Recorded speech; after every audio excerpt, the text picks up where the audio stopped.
जब ललनवा हो रखिया देवे घटिया पयाइब हो।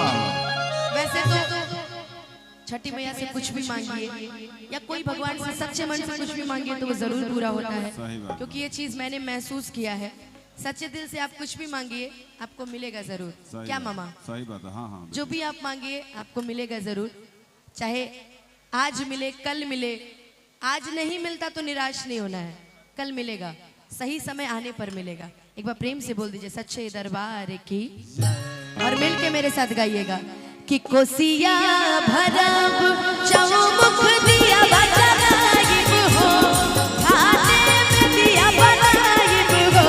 ए छठी मैया गोदिया में जब ललनवा हो रखिया देवे घटिया पयाइब हो। ए छठी मैया गोदिया में जब ललनवा हो रखिया देवे घटिया पयाइब। कोसिया भरब चौमुख दिया बजाइब हो, घाटे में दिया बनाइब हो। ए छठी मैया गोदिया में जब ललनवा हो रखिया देवे घटिया पयाइब हो। ए छठी मैया गोदिया में जब ललनवा हो रखिया देवे घटिया पयाइब हो।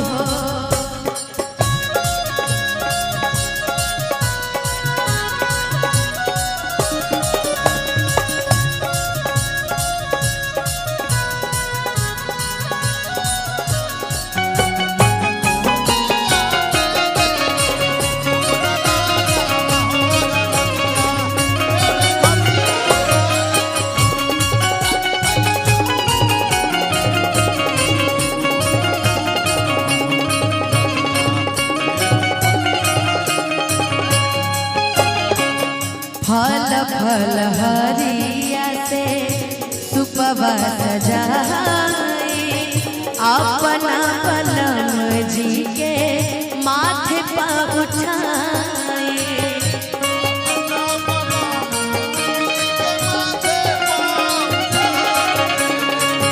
फल फल हरिया से सुपवा सजाई, अपना पलम जी के माथे पर उठाई।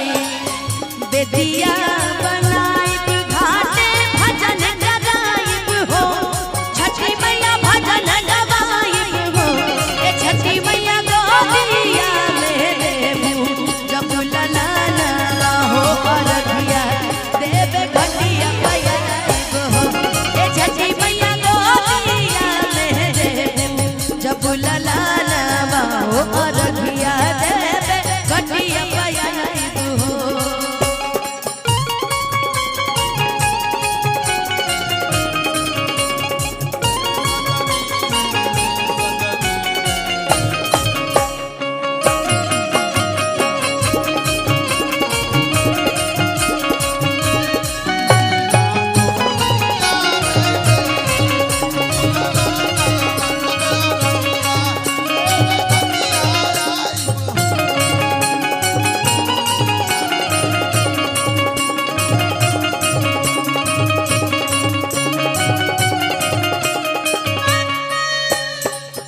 आरजी अनुपमा के कैला कबूल हो, देना ये छठी मैया सुन रे गो फूल हो।